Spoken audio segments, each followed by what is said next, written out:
இப்போ சீமான் வந்து கருத்தியல் ரீதியாக தான் நிற்கிறாரு. அவர் என்ன 8% 12 இல்லை 15 வாங்குவார். அதனால் ஆட்சிக்கு வந்துவிட முடியாது. ஆனால் பரவாயில்லன்னு அவருக்கு ஓட்டு போட்டோம். அப்படி தானே 2% 3% வாங்கினவன் 8% ஆகும்போது ஆட்சிக்கு வந்துடுவார் நினச்சா ஓட்டு போட்டான். பாராளுமன்றத்தில் 39ல் 30 வந்து சீமான் வந்து ஜெயிச்சிருவார் நினச்சா வந்து 8.5% ஓட்டு போட்டான். அதுக்கு முன்னால் 8.5 இருந்துச்சா? இல்லை, 3 சொச்சம் தானே இருந்துச்சு. 3லேருந்து 8 போட்டவன் சீமான் மீது எந்த நம்பிக்கையில் ஓட்டு போட்டான்? 30 MP வந்துடுவாருன்னா ஒரு MP கூட வாங்கலை. அந்த மாதிரி இன்னைக்கு சிறுபான்மையினர் ஓட்டு கீழ்கடையம் சந்திரசேகர் என்ற திமுக நிர்வாகி கேரளாவுக்கு இந்த மாதிரி கனிம வளங்கள் கடத்தது பல முறை வந்து யார்? திமுக நிர்வாகி திமுக மேலிடத்துக்கு மாவட்ட செயலாளருக்கு அமைச்சர்களுக்கெல்லாம் வந்து கொடுத்தோம், புகார் கொடுத்தோம், எதுவுமே நடக்கலைன்னு சொல்லி ராஜினாமா பண்ணிட்டார். இப்போ சீமான் வந்து மறுபடியும் அதை பற்றி அங்கே பேசி மாநாடுகளில் அதை பற்றி பேசியிருக்காரா? கனிம வளங்களுக்காக ஒரு மாநாடு, மரம் தனியாக மாநாடு, தண்ணீர் தனியாக, அந்த மாதிரி பேசும்போது திமுக காரனுக்கே உரைச்சிருக்கு. அவங்களுடைய மனதின் காயம், மக்களின் மனதின் காயம் எந்த அளவுக்கு ஆழமாக சென்று பாதித்திருக்கிறது என்றால், திமுகவை சேர்ந்த ஒரு நிர்வாகியே கனிம வளம் கொள்ளை போவதில் வந்து ஆட்சி எந்த நடவடிக்கை எடுக்கல, நானே பல தடவை புகார் கொடுத்துருக்கேன்னு கட்சியிலேருந்து அடிப்படை உறுப்பினர்லேருந்து ராஜினாமா பண்ணாங்க. இவ்வளவு பேர் கூட்டணியில் வந்து நீ ஒன்று பேசுகிறானுங்க, நாளைக்கு ஒன்று பேசுகிறானுங்க, இந்த ஆள் கூட்டணியே இல்லைன்னு தைரியமாக அன்னிலேருந்து இன்னி வரைக்கும் சொல்லிகிட்டு இருக்காரு. இந்த ஆளுக்கு தான் ஓட்டு போடுவோம், ஜெயிச்சா ஜெயிக்கிறார். இது வந்து நீங்கள் வந்து அப்படிலாம் ஜெயிக்க மாட்டார், அப்படிலாம் ஓட்டு நான் வந்து அவர் ஆட்சிக்கு வந்துடுவார் நான் பேசவே இல்லையே. 3%லேருந்து 8% ஆகிறவன் வந்து என்ன நம்பிக்கையில் போட்டான்? 30 சீட்டு MP வாங்கிடுவார்னு போட்டாங்க இல்லையே. ஏன் இப்போ 8லேருந்து 15 வரக்கூடாது? 15 இருக்கலாம், 12 இருக்கலாம், 17 இருக்கலாம், எனக்கு தெரியாது. மக்களுடைய பார்வை தீர்ப்பு. இந்த சிறுபான்மை வாக்குகள் என்பது சிதறுமா அப்படின்னா, காங்கிரஸ் வெளியே போவதால் திமுக கூட்டணி அந்த சிறுபான்மை வாக்குகளில் கணிசமானவற்றையோ ஒரு பகுதியோ இழப்பதற்கு வாய்ப்பு இருக்கு. இந்த வாக்குகள் சீமானுக்கு நாம் தமிழர் கட்சிக்கு போகுமா என்றால், காங்கிரஸ் தாவேகாவோட போனா அப்படின்னு சொல்லி அந்த கூட்டணிக்கு வந்து வாக்களிக்கிறது இன்னும் முதிர்ச்சி அடையவில்லை. இல்லை, முதிர்ச்சி அடைந்தால் 2031 பார்க்கலாம் என்று முடிவு செய்வார்கள். யாருக்கு ஓட்டு போடுவார்கள்?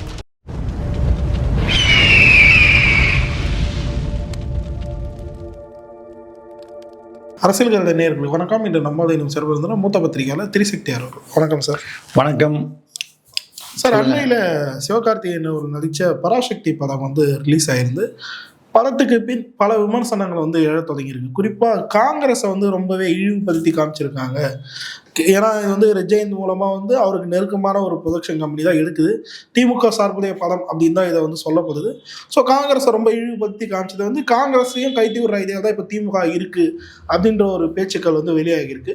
இப்போ திமுக கூட்டணியிலேருந்து காங்கிரஸ் கழுது அப்படின்ற ஒரு சூழ்நிலை ஏற்பட்டதுன்னா சிறுபான்மை வாக்குகள் இப்போ யாருக்கு பெருமளவு நகரும் அப்படின்ற ஒரு கேள்வி இருக்குது. இப்போ சீமான் அவர்கள் சிறுபான்மை மக்கள் மத்தியில் வந்து இப்போ சமீப காலமாக வந்து அவர்கள் ஆதரவு வந்து பெற்று வருவது வந்து பார்க்க முடியுது.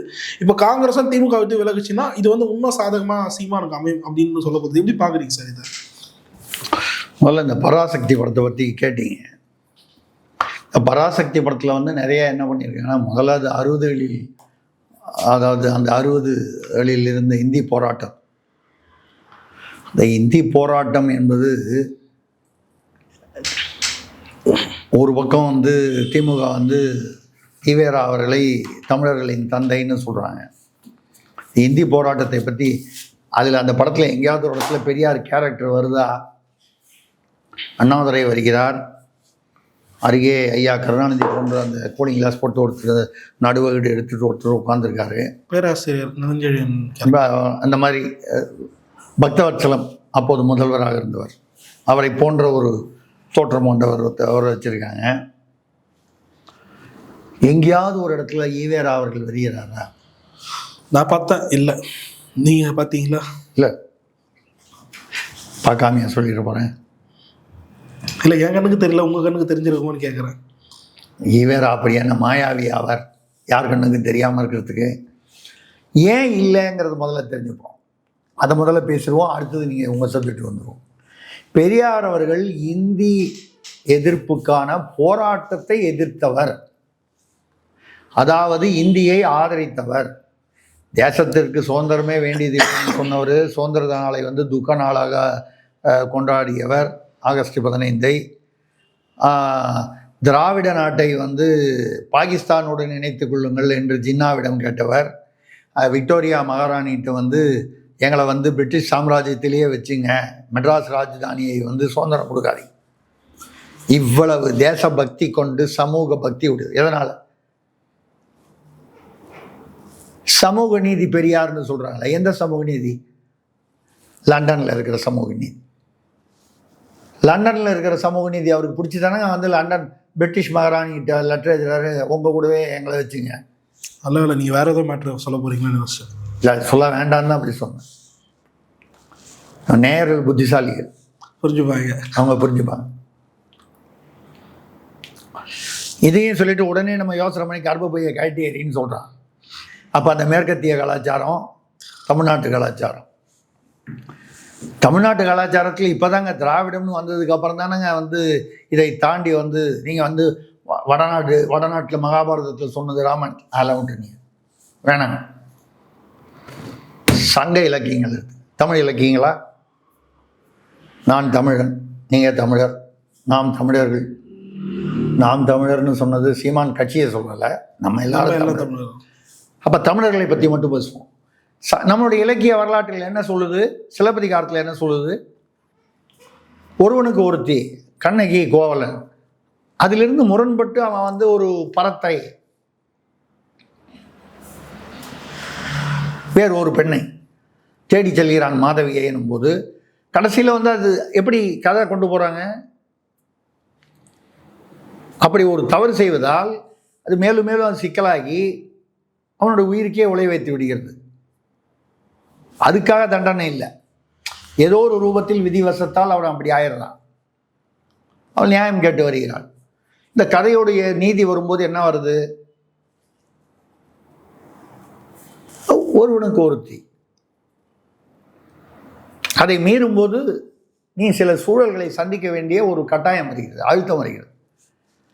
அதில் அவன் தவறு, அந்த மன்னன் தவறு செய்தான், பாண்டியன் தவறு செய்தான், அதெல்லாம் கிளைக்கதை. அதாவது இப்போ ஏதாவது சொல்லுவாங்க பேசிக் ஸ்டோரி, மூலக்கதை. இப்படி இதில் எடுத்துங்க, திருவள்ளுவர் எடுத்துங்க, அவர் என்ன பேசுகிறாரு? அது சொன்னாலே திமுக காரங்களுக்கு பிடிக்காது, திருவள்ளுவரையும் பிடிக்காது, அவருடைய குரலையும் பிடிக்காது. அவர் சூதுன்னு எழுதுறாரு, வாய்மைன்னு எழுதுறாரு, 10 குரல் எழுதுறாரு. Allergy allergy. ஆமாம், புலால் மறுத்தலாம், அது பரவாயில்ல, அது உணவு, அது ஒருத்தருக்கு பிடிக்கும் பிடிக்காது, சைவமாக செய்வோம். முக்கியமானது அவங்களுக்கு பிடிக்காதது பிறன்மனை விழையாமை. பூரா பொண்டாட்டியை போய் கை வைக்காதே. ஐயா, நான் எந்த தலைவரையும் மனசில் வச்சுக்கிட்டு சொல்லலை, நான் வள்ளுவரை எழுதுனதை பற்றி சொல்கிறேன். இப்போ அந்த படத்துலேருந்தே வருவோம். பராசக்தியில் திருப்பி திருப்பி அவங்க காங்கிரஸ் எந்த காலத்திலும் ஆட்சிக்கு வர முடியாதுன்னு ஒரு வசனமே இருக்குங்களா?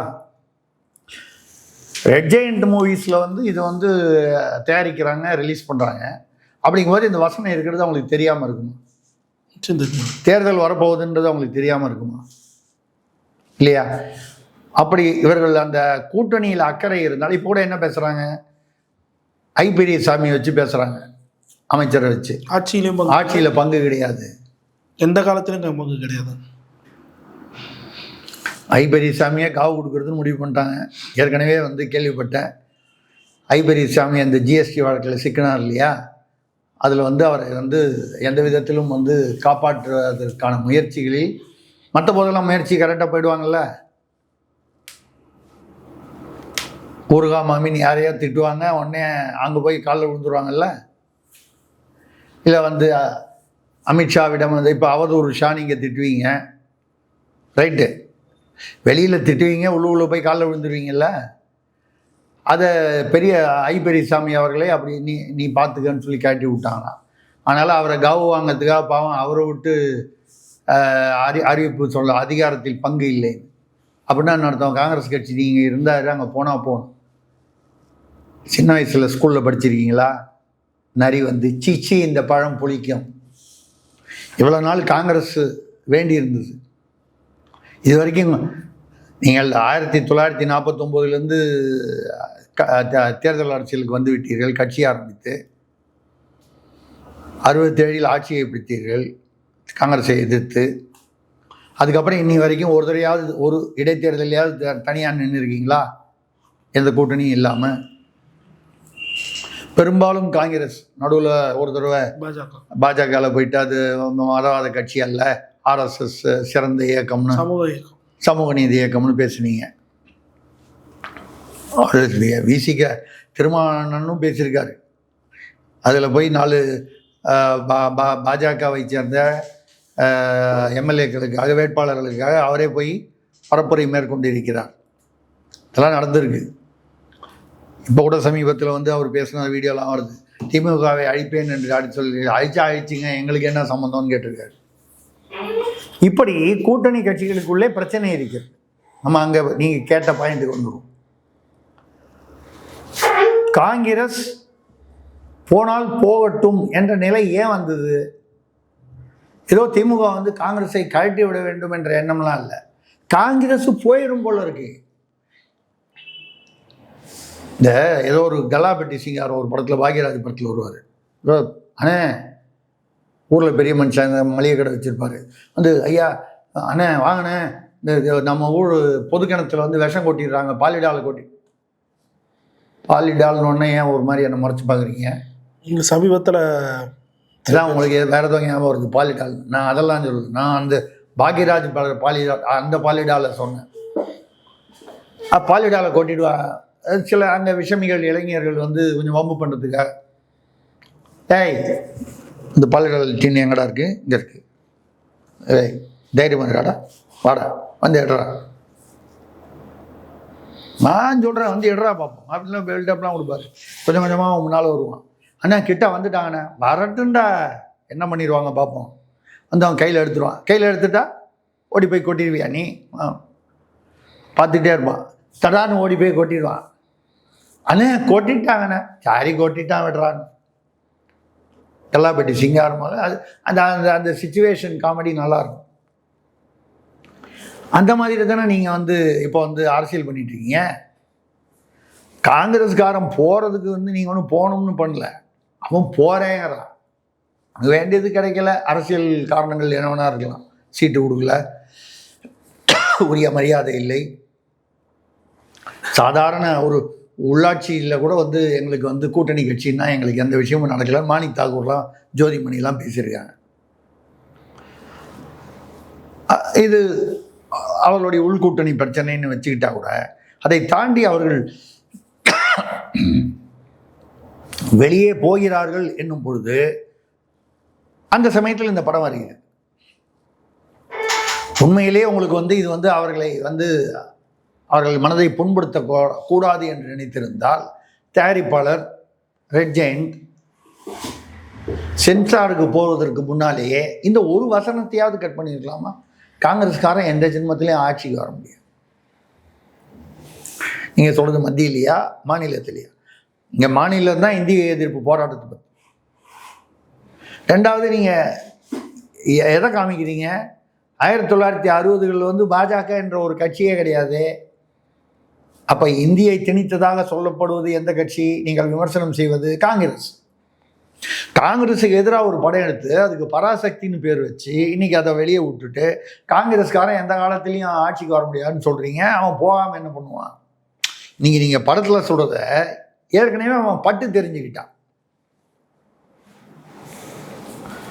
நீங்கள் இந்த படத்தில் தான் சொல்லணுங்கிறது இல்லை உங்களுடைய இந்த. அதனால் வந்து காங்கிரஸ் ஏதோ இந்த கட்சி புனிதம் அந்த கட்சி புனிதம் இல்லைன்னு நான் எதையும் ஒப்பிடல. எல்லாருக்கும் ஒரு சுயமரியாதை இருக்குது.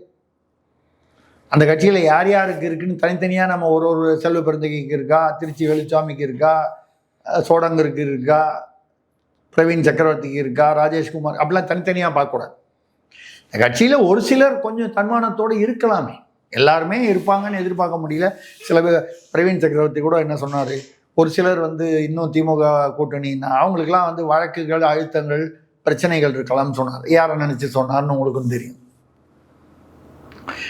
ஆக காங்கிரஸ் அங்கே போகுது. இது அப்போ சிறுபான்மை வாக்குகள் வந்து காங்கிரஸால தான் திமுகவுக்கு கிடைக்குது, குறிப்பாக இஸ்லாமியர்கள் வாக்கு அப்படின்னு பொதுவாக ஒரு பிம்பம் உண்டு. இதை தாண்டி காங்கிரஸுக்கு ஒரு 4% தான் வந்து தனியாக வந்து வாக்கு வங்கி அப்படின்னு சொல்லக்கூடியது. ஆனால் அது சில சமயத்தில் வந்து இந்த சேரும்போது அந்த இமேஜின் வரும். அதை நீங்கள் வந்து அந்த 4% அவ்வளோதான், 4%க்குள்ளே தான். சப்போஸ் இங்கிருந்து காங்கிரஸ் பிரிந்து போகும்போது அந்த டேமேஜ் வந்து 4%க்குள்ளே இருக்கலாம், 4%ஆக இருக்கலாம், 4%க்கு மேலேயே இருக்கலாம். ஏன் அப்படின்னு சொன்னால் இந்த பொதுமக்கள்னு இருக்காங்க. யாருக்கு ஓட்டு, அதாவது இந்த எந்த கட்சிக்கும் ஆதரவானவன் இல்லை, சார்பானவன் இல்லை. இந்த தேர்தலில் ஒரு கட்சிக்கு ஓட்டு போடுவோம், அடுத்த தேர்தலில் வேற ஒரு கட்சிக்கு ஓட்டு போடுவோம். ஜெயிக்காதுன்னு தெரிஞ்சும் சில வேட்பாளர்களுக்கு போடுவான். கருத்தியல் ரீதியாக தெரியும் அவனுக்கு இவங்க ஆட்சிக்கு வர முடியாது. இப்போ சீமான் வந்து கருத்தியல் ரீதியாக தான் நிற்கிறாரு. அவர் என்ன 8%லேருந்து மிஞ்சி போனால் 12 இல்லை 15 வாங்குவார். அதனால் ஆட்சிக்கு வந்துவிட முடியாது. ஆனால் பரவாயில்லன்னு அவருக்கு ஓட்டு போட்டோம். அப்படி தானே 2%, 3% வாங்கினவன் 8% ஆகும்போது ஆட்சிக்கு வந்துடுவார் நினச்சா ஓட்டு போட்டான். பாராளுமன்றத்தில் 39ல் 30 வந்து சீமான் வந்து ஜெயிச்சிருவார் நினச்சா வந்து 8.5% ஓட்டு போட்டால். அதுக்கு முன்னால் 8.5 இருந்துச்சா? இல்லை, 3 சொச்சம் தானே இருந்துச்சு. 3லேருந்து 8 போட்டவன் சீமான் மீது எந்த நம்பிக்கையில் ஓட்டு போட்டான்? 30 MP வந்துடுவாருன்னா. ஒரு MP கூட வாங்கல, அவர் வாங்க மாட்டாருன்னு தெரிஞ்சும் ஓட்டு போட்டான். உண்மையா இல்லையா? யதார்த்தமா இல்லையா? அந்த மாதிரி இன்னைக்கு சிறுபான்மையினர் ஓட்டு சீமானுக்கு விழாது, அது திமுக கூட்டணிக்கு தான் போகும்னு ஒரு இம்ப்ரெஷன் இருக்கு. அந்த இம்ப்ரெஷனை சீமான் தன்னுடைய கருத்தியல், இப்போ பாருங்க, கனிம வளங்கள் வந்து சீமான் பேசினார். மலையை வந்து வெட்டி எடுப்பது வந்து என்னுடைய தாயின் முளையை வெட்டி மார்பை அறுப்பது போன்றது. அதை பார்த்துட்டு சும்மா தானே இருக்கீங்க அப்படின்னு சொல்லி அவர் பேசினதெல்லாம் கனிம வளங்கள் கடத்தலை பற்றி, கேரளாவுக்கு கடத்தலை பற்றி குறிப்பிட்டு அவருடைய பாணியில் பேசியிருந்தார். இப்போ பாருங்க, இந்த தென்காசி பக்கம் ஒரு கடையம், கீழ்கடையம் சந்திரசேகர் என்ற திமுக நிர்வாகி கேரளாவுக்கு இந்த மாதிரி கனிம வளங்கள் கடத்தது பல முறை வந்து யார்? திமுக நிர்வாகி. திமுக மேலிடத்துக்கு, மாவட்ட செயலாளருக்கு, அமைச்சர்களுக்கெல்லாம் வந்து கொடுத்தோம், புகார் கொடுத்தோம். எதுவுமே நடக்கலைன்னு சொல்லி ராஜினாமா பண்ணிட்டார். என்ன அவருக்கு வந்து இவ்வளவு வருஷமா பாவம் எல்லாம் இந்த திமுக அடிமட்டத்தில் இருக்கிறவங்கலாம் இப்படிதான் இருக்காங்க. திருடங்கிட்டே சாவியை கொடுத்துட்டு காணும் தேடினீங்கன்னா எப்படி? நான் பொதுவாக சொல்கிறேன், எந்த கட்சியும் பொதுவாக குறிப்பிட்டு சொல்கிறேன். திருடங்கிட்ட சாவியை கொடுத்துட்டீங்க, பொட்டி சாவியை. அப்புறம் என்னுடைய ஐட்டங்கள்லாம் காணும், தொலைஞ்சு போச்சு, தூக்கிட்டு போயிட்டான்னா பெட்டியும் கொடுத்து சாவியும் கொடுத்துட்டீங்க. இந்த விஷயத்தில் அவர் கனிம வளங்கள் கடத்தப்படுவதற்கு நடவடிக்கை எடுக்கவில்லை, அதனால் விலகுகிறேன் என்று சொன்னால் என்ன அர்த்தம்? கனிம வளங்களை கேரளாவுக்கு கடத்தல் நடைபெறுகிறது. பல முறை புகார் கொடுத்தோம், கட்சி மேலிடத்திற்கு இதை பற்றி சொல்லியும். கட்சி மேலிடம் என்பது இங்கு ஆளுங்கட்சி.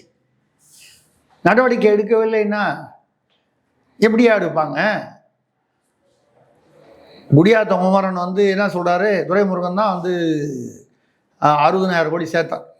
நம்ம சொல்றது குடியாத்த குமரன் பேசிட்டா உள்ள ஆடியோ பொது வெளியில் இருக்கா இல்லையா? மணல் கடத்தலில் வந்த பணம்னு சொல்கிறாரா இல்லையா? 60,000 கோடியில் சைபர் தெரியாமல் சொல்லலாம், 6,000 கோடியாக இருக்கலாம், 10,000 கோடியாக இருக்கலாம். ₹1 இருந்தாலும் அது மோசடி தான், ஊழல் தான். அதை விட கனிம வளங்கள் போட 60,000 கோடின்றது எனக்கு தெரிஞ்சது கம்மி. நாம் இழந்த வளங்கள். இது வந்து ஏதோ இந்த ஆட்சி இதுன்னு இல்லை, திராவிடம்ங்கிற பேரில் மாறி மாறி ஆட்சி பண்ணும்போது பீச் மணல் கடத்தினாங்க. பீச் மணல் கடத்தும் போது 1 லட்சம் கோடிக்கு மேல ஒரு குறிப்பிட்ட நிறுவனம்.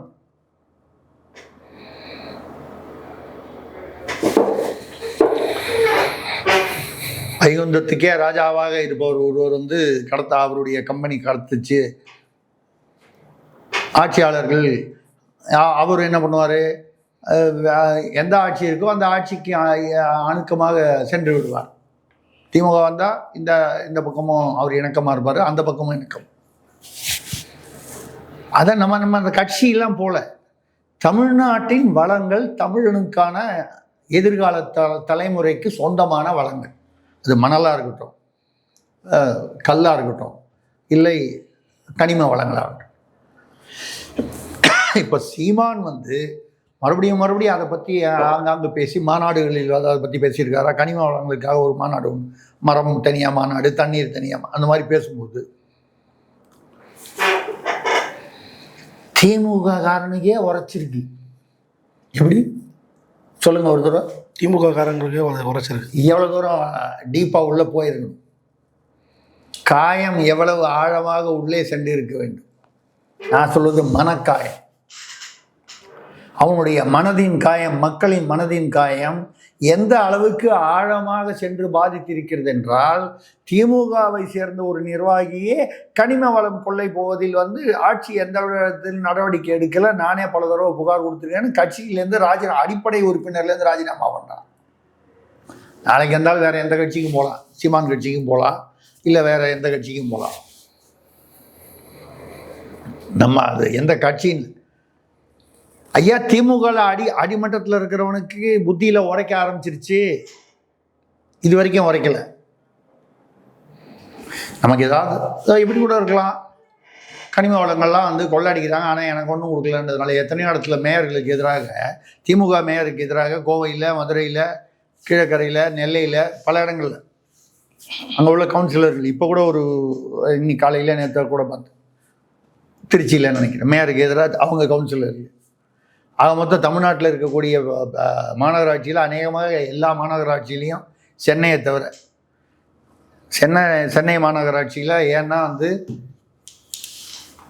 மேயருக்கு பின்னால் ஒரு பவுன்சர் ரெடியாக அனுப்பிச்சிடுறாங்க. பவுன்சர் அதனால் அந்த மேயருக்கு ஒன்றும் இடைஞ்சல் வராமல் இருக்குது. ஏன் விஜய் மட்டும்தான் பவுன்சர் வச்சுக்கலாமா? எங்கள் சென்னை மாநகராட்சி மேயருக்கு ஒரு பவுன்சர் இருக்கக்கூடாதா?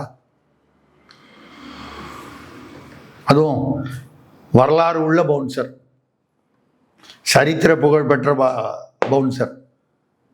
இப்போ கூட ஏதோ ஒரு இது முடிச்சுட்டு வரும்போது ஒரு விவாத நிகழ்ச்சியில், ஐயா நான் கூட முடிச்சுட்டு போகும்போது வெளியில் பாருங்கள், ஏதாவது 100-150 பேர் வெளியில் நிற்கிறாங்களான்னு பாருங்கள். ஏன்னா திடீர்னு எங்கேருந்து தான் வந்தாங்க தெரியல, அவர் பாதியில் கோச்சிட்டு வெளியில் போகிறாரு, போய் ஃபோன் பண்ணுறாரு, யாரோ ஒரு பவுன்சருக்கு ஃபோன் பண்ணுறாரு, பவுன்சர் 100-150 பேர் அனுப்புகிறாங்க, வெளிப்படையாக சொல்கிறாரு, அந்த அமைச்சர் பேரை சொல்லி அவருடைய ஆட்கள் இவர்கள் என்று சொல்கிறார். எப்படி அவர் உள்ள சத்தம் போட்டவங்க இத்தனைக்கு என்ன பண்ணாங்க, இவர் பேச வரும்போது 200 rupees குரல் கொடுத்தாங்க. சரி, ஒரு கூட்டமாக இருக்கிற மக்களில் இப்போ நமக்கு கூட தான் சொல்லுவோம், நம்ம ஒரு விவகாரம் பேசுகிறோன்னா 50-100 கமெண்ட் வருதுன்னா 4 பேர் நம்மளை காணாமனான்னு கழுவி ஊற்றிருப்பான். யாரோ ஒரு முக்கியமான சேகர் எஸ்ன்னு ஒரு நேயர், எனக்கு ரொம்ப பிடிச்ச நேயர், அரசியல் கிரடனுக்கு மட்டும் நேயர் இல்லை அவர், நான் எங்கே பேசினாலும் எனக்கு ஒரு பெரிய ரசிகர் அவர். அதில் எழுதுவார், அழுக்கு மூட்டை சுந்தர்ராமன், என்னமோ டெய்லி என் பக்கத்தில் என் கக்கத்தில் மோந்து பார்த்த மாதிரி அழுக்கு மூட்டை சுந்தர்ராமன், திருசக்தி சுந்தர்ராமன், சீமானை பாராட்டி பேசுவதை நிறுத்து அவன் மிரட்டுவார். எனக்கு ரொம்ப பிடிச்ச ரசிகர். என்னங்கன்னு கேட்குறீங்களா? நான் எந்த சேனலில் பேசினாலும் துரத்திக்கிட்டு போய் பார்த்து அந்த அதே கமெண்ட்டை டெம்ப்ளேட்டை மறுபடியும் போஸ்ட் பண்ணாருன்னா அவருக்கு என் மீது என்ன ஒரு அக்கறை இருக்க வேண்டும். அப்படிப்பட்ட நம்ம மீது இவ்வளவு அக்கறை இருக்கு. ஐயா சேகர் எஸ் அவர்களே, மறுபடியும் இதை சொல்லி இன்னொரு தடவை போட்டுருங்க, அது டெம்ப்ளேட் தானே, ஓகே. எதுக்காக இதை சொல்கிறேன்னா, இப்படி 10 பேர் வாழ்த்துகிறார்கள் என்றால் 4 பேர் திட்டுவான், 2 பேர் கொஞ்சம் இப்படியா அப்படிமா, இது பொது வாழ்க்கையில் உள்ளது. அங்கே போய் விவாதம் பண்ணுறீங்க, அந்த கூட்டத்தில் சில பேர் திமுக, எத்தனை இடங்களில் உங்கள் ஆட்களை நீங்கள் பிரதமர் மோடி இருக்கிற கூட்டத்திலேயே ஸ்டாலின் வாழ்க ஸ்டாலின் வாழ்கன்னு கூட்டம் கூட்டமாக கத்திருக்கீங்க. அவர் எப்போல்லாம் மு.க. ஸ்டாலினை வந்து விமர்சனம் பண்ணி சொல்கிறாரோ உடனடியாக வந்து கூட்டத்திலிருந்து ஸ்டாலின் வாழ்க, கோபேக் மோடி என்று கருப்பு பலூன் விட்டுட்டு அதுக்கப்புறம் மோடி ஐயா கிட்ட காரியாகணும் கேஸ் எல்லாம் வருதுன்னு வெள்ளை கூட பிடிச்சிட்டு போய் விமான நிலையத்தில் போய் பார்த்தீங்களா இல்லையா? இதெல்லாம் ஒரு பழப்பு. ஆக இந்த நீங்கள் கேட்ட கேள்விக்கு பதில், இந்த சிறுபான்மை வாக்குகள் என்பது சிதறுமா அப்படின்னா, காங்கிரஸ் வெளியே போவதால் திமுக கூட்டணி அந்த சிறுபான்மை வாக்குகளில் கணிசமானவற்றையோ ஒரு பகுதியோ இழப்பதற்கு வாய்ப்பு இருக்கிறது. அதனால வந்து திமுக தோற்றுருமானா 10 காரணங்கள் திமுக வந்து தோற்பதற்கு இருந்தால் அதில் இது ஒரு காரணமாக இருக்கலாம், 7வது காரணமாகவோ 5வது காரணம், ஏதோ ஒரு காரணமாக. இந்த வாக்குகள் சீமானுக்கு நாம் தமிழர் கட்சிக்கு போகுமா என்றால், திமுகவை பிடிக்காத யாருக்காவது போகணும். தவேகாவுக்கு காங்கிரஸ் போறது, தவேகாவோட கூட்டணி சேர்ந்தால் இதுல ரொம்ப சிக்கலான ஒரு இது ஒரு சூழ்நிலையில் இருக்கு திமுகவோட கூட்டணி விவகாரம். காங்கிரஸ் இப்போ வந்து தவேகா பக்கம் போயிடுச்சுன்னா, இவ்வளவு நாளா ஓட்டு போட்டவன் ஒரு கால் விஜயை பிடிக்கல, விஜயோட கொள்கை ஒன்றும் அவர் ஒன்றும் சொல்லலை இது வரைக்கும், அப்படி ஒன்றும் இருக்கிறதா தெரியல. திமுகவை எதிர்ப்பதை தவிர, பாஜகவை எதிர்ப்பதை தவிர வேற ஒன்றும் கொள்கை சொல்ல, எதிர்ப்பு வேறு கொள்கை வேறு. சீமான் இவ்வளோ கொள்கை சொல்றாரு, திருமாவளவன் கூட சில கொள்கைகளை குறிப்பிடுகிறார். அப்பப்போ அந்த கொள்கையில் அவர் வந்து முரண்பட வேண்டிய அழுத்தம் அவருக்கு ஏற்படுகிறது என்பதுதானே தவிர சில கொள்கைகள் இருக்கு. ஆனால் விஜய் அவர்கள் இதுவரை தனது கொள்கை என்னன்னு சொல்லலை. கார் வாங்கி தரேன், இது ஏதோ வாங்கி தரேன்லாம் சொல்கிறாரு, பைக் வாங்கி தரேன், ஒவ்வொருத்தருக்கு அரசு வேலைன்னு. அப்புறம் கேட்டால் அப்படியே பல்ட்டி அடித்து அவங்க வாங்கிறதுக்கு நாங்கள் வந்து ஏற்பாடு செய்வோமே தவிர நாங்கள் இலவசமாக கொடுக்குறோன்னு சொல்லலை. ஆட்சிக்கு வந்தார் அவன் சம்பாதிச்சு அவன் காசு பண்ணிக்கிறதுக்கு நீங்கள் என்ன ஏற்பாடு? அவன் சம்பாதிச்ச காசையே பிடிங்கி அவங்ககிட்ட இந்த பென்ஷன் கொடுக்குறேன்னு இந்த அரசு சொல்கிறதுக்கும் உங்களுக்கும் அப்புறம் என்ன வித்தியாசம்? திமுக அரசுக்கும் உங்களுக்கும். அப்போது காங்கிரஸ்னால வந்து இங்கிருந்து விலகக்கூடிய சிறுபான்மை வாக்குகள் என்னையா அது? திமுக சரியில்லையா நம்ம யோசனை பண்ணும்போது மினி திமுகவாக இருக்கக்கூடிய தாவேக, அதுவும் அரசியல் முதிர்ச்சி இல்லாமல் இருக்கிறார்கள் என்பது வெளிப்படையான விஷயம். அவர்கள் முதிர்ச்சி அடைய வேண்டும், முதிர்ச்சி அடைந்து மேலும் வளர்ச்சி பெற வேண்டும் என்பதுதான் நமது விருப்பம். மாற்றங்கள் வர வேண்டும். ஒரே ஆள் எவ்வளோ நாள் ஆட்சியில் இருப்பாங்க, மாறி மாறி. புதியவர்கள் வர வேண்டும். பழையன கழிதலும் புதியன புகுதலும் பாரதியார் சொன்ன வரணும். அப்போ அந்த வர்றதுக்கு, ஆனால் வருபவர்கள் அந்த மாற்றத்திற்கு தகுதி உடையவர்களாக இருக்க வேண்டும். அந்த வகையில் இல்லை காங்கிரஸ் தாவேகாவோட போனா அப்படின்னு சொல்லி அப்போ அந்த கூட்டணிக்கு வந்து வாக்களிக்கிறது இன்னும் முதிர்ச்சி அடையவில்லை, இல்லை முதிர்ச்சி அடைந்தால் 2031 பார்க்கலாம் என்று முடிவு செய்பவர்கள் யாருக்கு ஓட்டு போடுவார்கள்? சீமானுக்கு தான் ஓட்டு. அதிமுகவுக்கும் ஓட்டு போடலாம், நான் இல்லை நான் போட மாட்டாங்கன்னு சொல்கிறேன். ஆனால் திமுக கூட்டணியிலேயே பல வருஷமாக ஓட்டு போட்டுட்டு இருக்கவன் சடார்னு அதிமுக, ஏன்னா பாஜக அந்த பக்கம் இருப்பதால் போடுவானான்றது சந்தேகம். சரி, ஒரு கால் காங்கிரஸ் வந்து இவளெல்லாம் வந்து பில்டப்லாம் கொடுத்துட்டு கடைசி நிமிஷத்தில் அது சொல்லி முடிச்சுருவோம். நம்ம கடைசி நிமிஷத்தில் வந்து திமுகவுடைய தங்குதுன்னு வைங்க, சீட்டு பேரம் ஏதோ ஒரு காரணம் பில்டப்லாம் கொடுக்குறாங்க. அதெல்லாம் தாண்டி ஏதோ ஒரு வகையில் எல்லா அவமானங்களையும் தாங்கி கொண்டு, எல்லா பராசக்திகளையும் தாங்கி கொண்டு, புரியுது,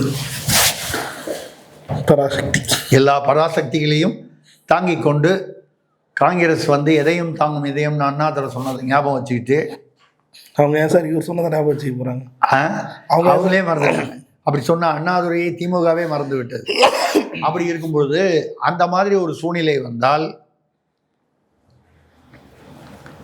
அதுக்கு வந்து தமிழில் ஒரு வழக்காடு மொழி சமீபத்தில் வந்ததில் இருக்கு, கரடியே காரி துப்பிய தருணம்னு சொல்லுவாங்க. சினிமாவில் வந்தது தான். என்னன்னா, இப்போ திமுக கூட்டணியிலிருந்து காங்கிரஸ் அங்கே போனாலும் சில பேர் அதிருப்தி அடைந்து திமுகவிற்கும் ஓட்டு போடாமல் தாவேகா கூட்டணிக்கும் ஓட்டு போடாமல் வேறு இடத்துக்கு போடலாம். சீமானு கோயிலில் வேறையா இருக்கும், இங்கேயே தங்குதுன்னு வைங்க. இவ்வளோ தூரம் பேசுனாங்க, இவ்வளோ அவமானப்படுத்தியும் வந்து இந்த காங்கிரஸ்காரனுக்கு புத்தி இல்லாமல் மறுபடியும் திமுகவில் போய் சேர்ந்துக்கிறான். ஏன்னா கிட்டத்தட்ட பராசக்தியில் உங்களை முண்டக்கட்டையை நிற்க வச்சு அசிங்கப்படுத்தியிருக்காங்க. நான் சொல்வது என்னென்னா, காங்கிரஸின் அரசியல் கொள்கையை 1960 முழுமையாக நிர்வாணப்படுத்தி இருக்கிறார். எந்த காலத்தில் இவர்கள் ஆட்சிக்கு வர முடியாதுன்னு வசனம் எழுதியிருக்காங்க.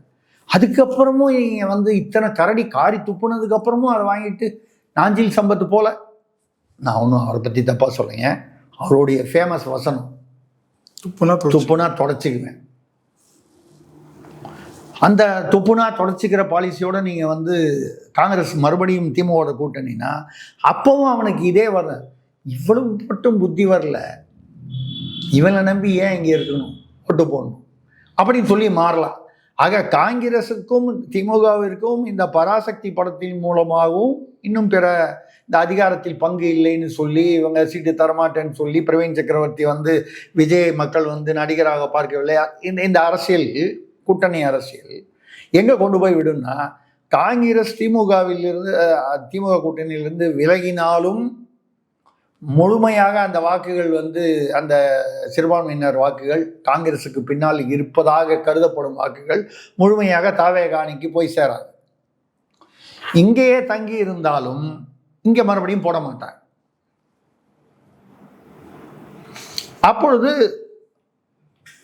இவர்களை தாண்டி மிச்சம் உள்ளவர்களுக்கு அந்த வாக்குகள் போவதற்கு வாய்ப்பு இருக்கிறது.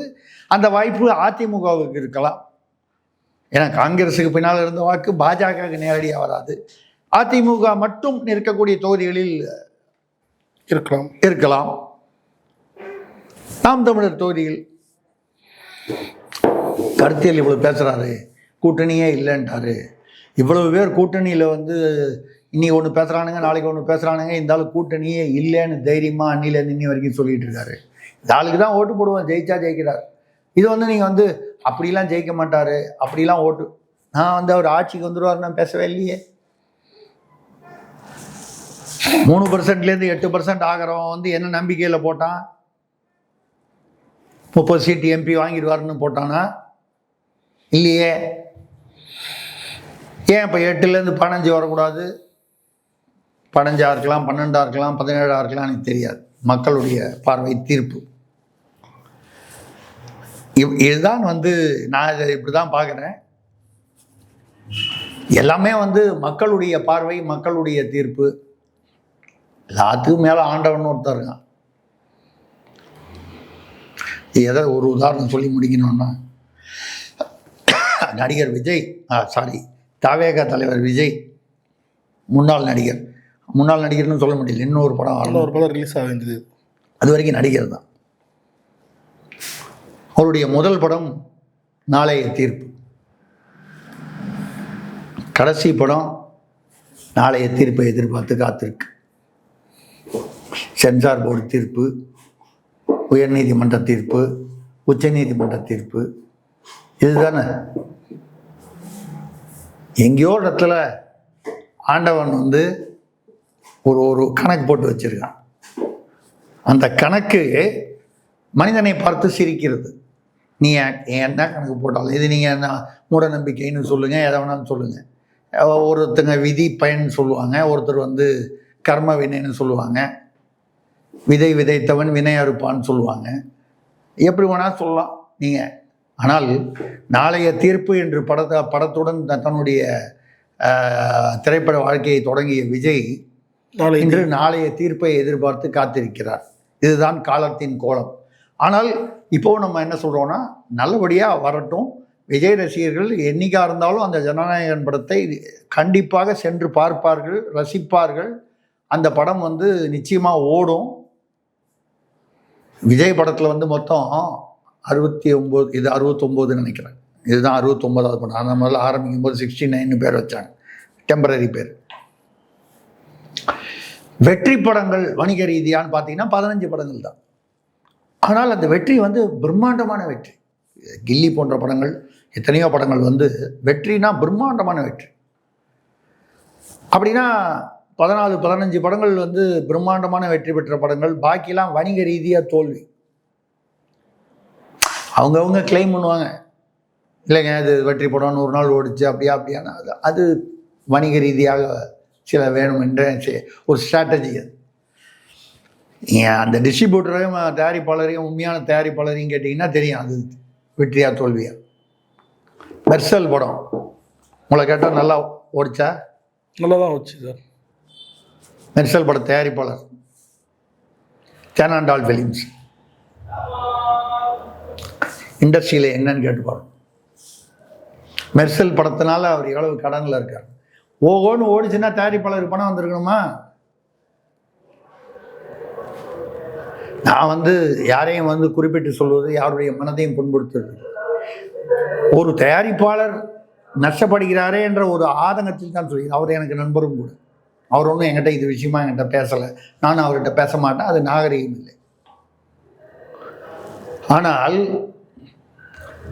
இந்த வலையதளத்தில் வந்து இவ்வளோ படம் வந்து வசூல் பண்ணிச்சு, வசூல் குவிச்சிச்சு, வெற்றி படம்னு அந்த அந்த அந்த கொக்கரிப்புக்கும் உண்மை நிலைக்கும் இன்றைக்கும் நிறைய வித்தியாசங்கள் இருக்குது அப்படிங்கிறத மட்டும் நம்ம குறிப்பிடுறோம். அந்த வகையில் நாளைய தீர்ப்பு என்னன்னு பார்ப்போம். நான் வந்து ஜனநாயகன் படத்துக்கு மட்டும் சொல்லலை, 2026 நாளைய தீர்ப்பு தானே, எதிர்கால தீர்ப்பு தானே. இது எங்கேருந்து எந்த கூட்டணி எப்படி அமையும், எப்படி வாக்குகள் பிரியும், எங்கு சேரும், எங்கு பிரியும், எங்கு இணையும் என்பதெல்லாம் வந்து நாளைய தீர்ப்பு, மக்களின் தீர்ப்பு. அந்த வகையில் பொறுத்திருந்து பார்ப்போம். இப்போ இவங்க பராசக்தியில் வந்து இந்த படத்தில் வந்து என்ன வந்து சொல்லியிருக்காங்க, இதெல்லாம் சொல்லியிருக்காங்களே. இந்தியை பற்றி நீங்கள் ஒரு ஒன்று சினிமா கதையாக எடுக்கணும். இப்போ சினிமா கதையில் அண்ணாதுரை வரக்கூடாது, பக்தவச்சலம் வரக்கூடாது, கருணாநிதி வரக்கூடாது, நெடுஞ்செழி வரக்கூடாது, இல்லையா? கற்பனை கதையாக முழுசாக கற்பனையாக இருக்கணும். இல்லை பீரியட் ஸ்டோரின்னு சொல்லுவாங்க, அதாவது நடந்ததை பதிவு செய்யணும், அப்படியே பதிவு செய்கிற மாதிரி இருக்கும். அப்படியும் இல்லை. முதல் 1 ஹவரில் ஹீரோயினோட டூயட் பாடினார், 3 டூயட் பாடினார். அப்படின்னா நீங்கள் என்ன அர்த்தம் புரிஞ்சுக்கணும்? புரியுது. நம்ம ஹீரோ 3 டூயட்டு ஒரே ஹீரோயினோட பாடிட்டார். வேறு எங்கேயோ பார்த்தீங்கன்னா அதை கம்பேர் பண்ணி பார்க்கும்போது ஒரே ஹீரோ 3 ஹீரோயினோட டூயட் பாடினார் அப்படின்னு நீங்கள் எடுத்துக்கலாம். அதுக்காக ஒரு அடையாளமாக வச்சுட்டாங்க. ஆனால் நான் அப்படி நினைக்கல. ஒரு ஹீரோயினோட 3 டூயட் பாடினார், அப்படி தான் நான் எடுத்துக்கிறேன். ஏன் வந்து ஈவேராவை கொண்டு வரலன்னு அவர் பேசினார். இந்திய எதிர்ப்பு என்ற பெயரால் நடப்பது காலித்தனம். 4 காலிப்பயலை சுட்டிருந்தால் 4 காலிப்பயல் அப்போ போராட்டம் பண்ணது யார்? திமுகவில் மேலேருந்து 4 பேர் யார்? ஐயோ நான் சொல்ல மாட்டேன், என் கூச்சமாக இருக்கு, நான் சொல்ல மாட்டேன். நீங்களா கற்பனை பண்ணி பார்த்துங்க. 4 காலிப்பை. ஆனால் ஒன்று, அதை பற்றி கவலை இல்லை. திமுகவில் எந்த காலத்தில் வந்து தலைவர்கள் வந்து ரோட்டில் நின்று போராடி இருக்காங்க. தீ குளிக்கணும்னா எவன் தலையிலையாவது பைத்தியக்காரன் ஒருத்தன், பிச்சைக்காரன் ஒருத்தன் அவன் தலையில் தீயை வச்சுட்டு தீ குளிச்சான்னு சொல்லிடுவாங்க. இல்லை போராடி போஸ்டர் ஒட்டி செத்து போகிறவன் கீழே இருப்பான். உள்ளுக்குள்ளே உட்காந்துட்டு மெரினாவில் அரை நாள் உண்ணாவிரதம் இருந்துக்கிட்டு வந்து போரை நிறுத்தினேன்னு சொல்கிறவங்க. ட்ரம்ப் இப்போ தான் சொல்கிறாரு, நான் தான் போரை நிறுத்தினேன்னு, 8 போரை நிறுத்தினேன்னு. அந்த காலத்தில் நம்ம ஊர்லேயே ஒரு ட்ரம்ப் இருந்திருக்காரு. மெரினா பீச்சில் படுத்துக்கிட்டு நான் தான் போரை நிறுத்தினேன் இலங்கையில் அப்படின்னு சொன்ன திராவிட ட்ரம்ப். கேள்விப்பட்டிருக்கீங்களா? புது பேராக இருக்குது சார், திராவிட ட்ரம்ப். இல்லை, நம்ம காலத்துக்கு ஏற்ற மாதிரி நம்ம பட்டங்களை மாற்றிக்கொள்ள வேண்டும். அப்போ சொல்கிறாரு, 4 காலிப்பயிலை சுட்டிருந்தா இந்த நாச வேலைகளும் உயிர் சேதமும் ஏற்பட்டிருக்காது. எதற்காக போலீஸ் கையில் தடி துப்பாக்கியெல்லாம் வச்சிருக்கு? வெங்காய அரசாங்கம் அப்படின்னு யார் சொல்கிறாரு? ஈவே ராமசாமி நாயக்கர். யாரை சொல்கிறாரு? திமுக. காங்கிரஸ் அரசு. காங்கிரஸ் அரசு. ஓகே. அப்போ நீ ஏன் திமுக போராடும் போது பார்த்துக்கிட்டு இருக்க? இது எப்போ திமுக ஆட்சிக்கு வருவதற்கு முன்னால். அப்போ தானே இந்திய எதிர்ப்பு போராட்டம் 63ல் 65ல் 65ல் 63லேருந்தே இது ஆரம்பம். அப்போது பேசுனது 63ல் அவர் பேசுனது. இதை தவிர இந்திய ஆர்ப்பாட்டக்காரர்களை அடக்க எரி நெய்யும் தீப்பெட்டியும் கத்தியும் எடுத்துக்கொள்ளுங்கள் என்று என் கழக தோழர்களுக்கு கட்டளையிட்ட பிறகுதான் போராட்டம் அடங்கி போனது. கையில் கத்தி எடுத்துக்கணும், தீப்பெட்டி எடுத்துக்கணும், எரி நெய்யும் கொளுத்துன்றார். யார? இந்தியை எதிர்த்து போராடுபவனை என்று என் கழகத்தை சேர்ந்தவர், திராவிட கழகத்தை 63 எழுதுகிறார். யாருக்கு எதிராக எழுதுறாரு? திமுகவுக்கு எதிராக. இது எங்கேயாவது கொண்டு வந்திருக்காங்களா இந்த படத்தில் பராசக்தியில்? இல்லை இல்லை. நம்ம ஏற்கனவே பேசுன மாதிரி பொதுவாகவே நீங்கள் தலைவர்களை வச்சு சினிமாலாம் எடுத்திங்கன்னா ஓட. இது வந்து தமிழ்நாட்டில் அதுக்குன்னு ஒரு ஃபார்முலா இருக்குது திரைப்படத்துக்குன்னு.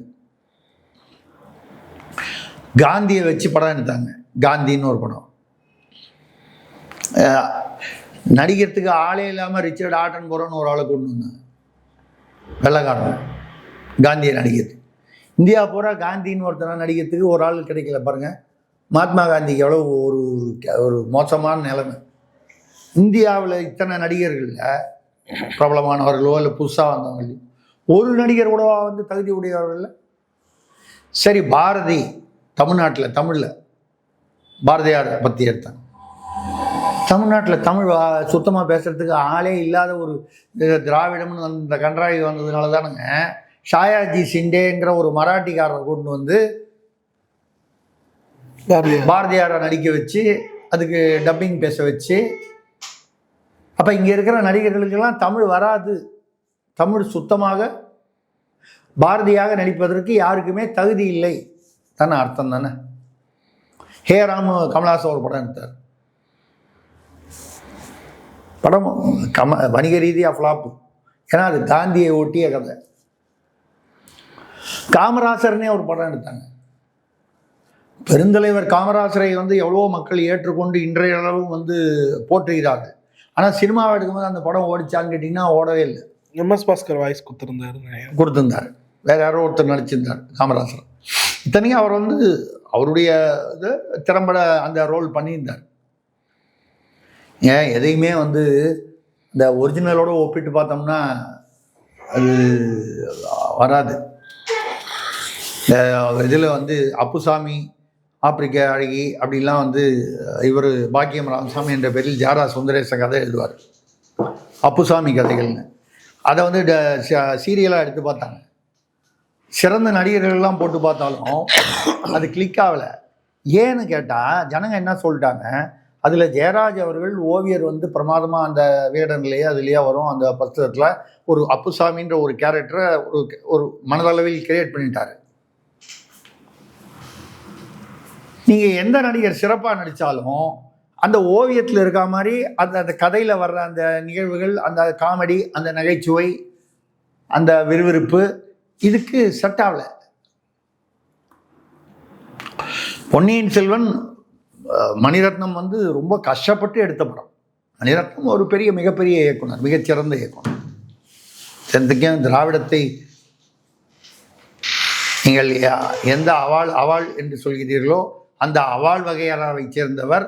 ஆனாலும் திராவிடத்தை வந்து ஓரளவுக்கு ஆதரித்தவர் தன்னுடைய படங்கள், கருத்துக்கள் மூலமாக. தவறில்லை. நல்ல கருத்துக்கள் எங்கே இருந்தாலும் ஆதரிக்கலாம், நல்ல கருத்துக்களாக இருக்கும் பட்சத்தில். அப்படி வரும்பொழுது அந்த பொன்னியின் செல்வனை பார்த்து எவ்வளோ பிரமாதமாக அது எடுத்திருந்தாலும், எல்லாரும் ரொம்ப பிரமாதமாக நடிச்சிருந்தாலும், டெக்னீஷியன் பண்ணியிருந்தாலும், கல்கி எழுதினார பொன்னியின் செல்வன் அதில் இருக்கிற விறுவிறுப்பு இதில் வரலைங்க. இது இயல்பான ஒன்று. அப்போ தலைவர்கள் பேர் வச்சா வராது. அப்போ நீங்கள் வந்து இப்போது என்ன கேட்டீங்க, இந்த பராசக்தி படம். இந்த பராசக்தி படம் பார்த்தீங்கன்னா முதல் நாள் வந்து 11.5 கோடி கலெக்ஷனு. அமரன் படம் வந்து ஒரு இராணுவ வீரன், அந்த இராணுவ முகுந்து வரதராஜன் என்ற இராணுவ வீரன் எப்போ நடந்தது? இப்போ சமீபத்தில் நடந்தது போரில். அவர் எந்த சாதின்றது அதில் வந்து அந்த சாதியை குறிப்பிட்டால் வந்து அந்த சாதிக்கு ஒரு உயர்வு வந்து விடுமோ, அடையாளப்படுத்தி விடக்கூடாதுன்னு ரொம்ப கேர்ஃபுல்லாக ஒரே ஒரு இடத்துல மட்டும் நைனா அப்படின்னு சிவகார்த்திகேயன் கூப்பிடுவார். நைனான்னு வந்து தமிழ்நாட்டில் வந்து தமிழர்கள் யாரும் அப்பாவை வந்து நைனான்னு நாங்கள் கூட யாரும் கூப்பிடுறதில்லை. நைனான்னு யார் கூப்பிடுவாங்க? தமிழும் தெலுங்கும் கலந்த சென்னை வாசிகளில் சில பேர் கூப்பிடுவாங்க. கூப்பிடலாம், நமக்கு தெரியல. சரி, சாதியை மறத்தீர்கள், அது வேண்டாம், தேவையில்லைன்னு கூட நினச்சிருக்கலாம். நீங்கள் ஒன்று ரைட்டு. அந்த படத்தில் கூட அந்த அமரன் படம், அந்த படம் நல்லாத்தானே ஓடிச்சு. ஏனென்றால் அது ஓடினதுக்கு காரணம் வந்து நீங்கள் பார்த்தீங்கன்னா இன்னைக்கு மக்களோட வந்து அவர்கள் தங்களோடு இணைத்து கொண்டு பார்க்கக்கூடிய ஒரு ஒரு ஒரு காலகட்டம். பாகிஸ்தானுக்கு எதிரான போர் நமக்கு நம்மளே வந்து என்னுடைய தலைமுறையில் நான் இந்த 1971 போர் பார்த்துருக்கேன். அதுக்கப்புறம் சீன போர் ரொம்ப சின்ன குழந்தையாக இருக்கும்போது கேள்விப்பட்டு பின்னாளில் அதை பற்றி கேள்விப்பட்டு படித்திருக்கிறேன். சீன போர் 62, 71, அதுக்கப்புறம் கார்கில் போர், இப்படி இதெல்லாம் பார்த்துருக்கோம். பாகிஸ்தான் அடிக்கடி பிரச்சனை வருது, சீனா பிரச்சனை வருது. நாம் மக்கள் தங்களை இணைத்து கொண்டு பார்ப்பார்கள். இன்னைக்கு இந்திய எதிர்ப்பு போராட்டம்னு சொன்னீங்கன்னா 60 நடந்தது. நீங்கள் இந்திய எதிர்ப்புங்கிறீங்க, வடநாட்டிலேருந்து அவ்வளோ பேர் இங்கே வந்து வேலை செய்கிறான். ஹோட்டலில் முடி திருத்துற இடத்துல எல்லா இடத்துலையும் இந்திக்காரன் தான் வேலை செய்கிறான். தமிழ்காரன் பூரா தண்ணி அடிச்சுட்டு டாஸ்மாகில் மட்டை அடித்து விழுந்து கிடக்கான். இப்போ நீங்களே வந்து இந்திக்காரர்கள் தமிழ்நாட்டிற்குள் வருவதற்கு திருப்பூர்லேயோ பல்லடத்துலேயோ மேற்கு பகுதிகளிலேயோ வந்து தொழிலாளர்கள் அதிகமாக இந்திக்காரர்கள் இருப்பதற்கு காரணம் என்னென்னா, தமிழன் சோம்பேறியாகிவிட்டான். தமிழன் ஏன் சோம்பேறியானான்? திராவிடத்தினால் சோம்பேறி ஆக்கப்பட்டு விட்டான். இவ்வளோதான் நான் சொல்கிறேன். அந்த வகையில் தமிழனை சோம்பேறியாக்கிவிட்டு வேறு மாநிலத்தவன் இங்கே வந்து பிழைப்பதற்கு ஏற்பாடு செய்துவிட்டு துணை முதல்வர் பேசுகிறார். திராவிடத்தின் வெற்றி எது படிச்சிங்களா? இல்லை சார், தலையில் ஓங்கி ஓங்கி அடிச்சுக்கணும் போல இருக்கணும். தொண்டை வேற சரியில்லை, இந்த சமயத்தில் பலவீனமாக இருக்க உடல், அடிச்சுக்கிட்டா அது வம்பாயிரம். துணை முதல்வர் பேசுகிறார். வெளிநாடுகளில் தமிழர்கள் குடும்பங்களோடு சந்தோஷமாக இருப்பது தான் இந்த ஆட்சி திராவிடத்துடைய வெற்றி. ஆமாம், கரெக்டாக சொல்லியிருக்காரு. இங்கேருந்து விரட்டி விட்டீங்க, இங்கே அவனுக்கு சோத்துக்கு வழி இல்லாமல் பண்ணிட்டீங்க. இங்கே வட இந்தியாவிலேருந்து எல்லோரும் வந்து உட்காந்து இங்கே சாப்பிட்டுக்கிட்டு இருக்கான். அவன் சாப்பிடக்கூடாதுன்னு சொல்லலை. நீங்கள் தமிழர்கள் வேலை வாய்ப்பை மிஞ்சி அதுக்கு மேலே இன்னும் இடம் காலி இருந்தாலும் அவன் வந்து தாராளமாக பண்ணிட்டு போட்டோம். ரெண்டாவது, எந்த மாநிலத்திலுமே வேறு மாநிலத்தை சேர்ந்தவர்கள் இருப்பார்கள். பெங்களூரில் 30% தமிழர்கள் இருக்கிறார்கள். ஆனால் அவன் கரெக்டாக வேலை பார்க்குறான். நம்ம ஆளுங்கள்லாம் வந்து தண்ணி அடிச்சுட்டு மட்டையாடுறான், கஞ்சா அடிச்சுக்கிட்டு வெட்டிக்கிட்டு ரோட்டில் போலீஸ்காரனை வெட்டுறான், இல்லை ஒருத்தன் வெட்டிட்டு திரிகிறான் ஸ்கூல்லேருந்தேனால் யார் காரணம்? அவன் பிழப்பு தேடி வர்றான். நான் வந்து வட மாநிலத்திலிருந்து வருவேன், எல்லாருமே யோகியன்னு சொல்ல முடியாது. குற்றவாளிகளில் ஆங்காங்கு அவர்களும் இருக்கிறார்கள். ஆனால் அந்த நிலைக்கு யார் காரணம்? ஆட்சியாளர்கள் தான். அதில் பெருமை வேற. இங்கிருந்து இங்கே வேலை ஒன்றும் கிடைக்கல, வேலை வாய்ப்பு இல்லை, இங்கே தமிழ்நாட்டில் தொழில் வளர்ச்சிலாம் சரியாக இல்லாதனால தானே அவன் வெளிநாட்டில் போயிருக்கான். அவன் குடும்பத்தோடு வெளிநாட்டில் சந்தோஷமாக இருக்கிறது வந்து திராவிடத்துடைய வெற்றியான். எது விரட்டி அடிச்சுதான் இங்கே மக்களை. அப்போ அவர் என்ன சொல்கிறாரு? மக்களை சோம்பேறி ஆக்கியது தான் திராவிடத்தின் வெற்றி என்று கொண்டாடுகிறார். என்னையா நியாயம்? கேட்கறதுக்கு ஆள் இல்லைன்னா இப்படியா? எது வந்து நெகட்டிவோ, எது உங்கள் மீது விமர்சனத்தோ அதை வந்து பெருமையாக சொல்லுகிறீர்கள். இதற்கு பேர் விடியலா? தமிழ்நாடு முழுக்க இருட்டாவே இருக்கு. எல்லாருமே வந்து எப்படி ஒரு சாதாரணமாக இயல்பான வாழ்க்கையில் வந்து இருட்டாக இருக்கும்போது சூரியன் வந்தால் வெளிச்சம் வரும்னுவாங்க. இப்போ சூரியன் போனாதான் தமிழ்நாட்டில் விடியல் வரும், வெளிச்சம் வரும்னு பேசுகிற அளவுக்கு ஆயிடுச்சு. இப்போ போய் இந்த டயலாகு வெளிநாட்டில் தமிழர்கள் சந்தோஷமாக இருக்கிறார் குடும்பத்தோடு. ஆமாங்க, இங்கே தமிழர்கள் மரபில் ஒருவனுக்கு ஒருத்தி என்பது, அதுவும் வீரச் செயல் புரிந்து காதல் திருமணம் புரிவது என்பது தமிழர்கள் மரபு. சங்க இலக்கியங்களில் புறநானூறோ இல்லை எதில் வேணா அகநானூறோ எதில் வேணா பாருங்கள், எந்த இலக்கியத்திலும் பாருங்கள். இது எங்கள் மரபு, திராவிட மரபு அல்ல, தமிழர் மரபு. அங்கே எல்லாரையும் சந்தோஷமாக அமைச்சிட்டேன்னு என்ன அர்த்தம்? தமிழ்நாட்டில் நீங்கள் தமிழர்களை இங்கு வாழ விடவில்லை, வாழ்வதற்கான, இங்கேயே சந்தோஷமாக இருப்பதற்கான எந்தவித சூழ்நிலையையும் திராவிட ஆட்சி ஏற்படுத்தவில்லை. இது ஒப்புதல் வாக்குமூலம். சார், பல்வேறு கேள்வி தெளிவாக நேரத்துக்கு வணக்கம்.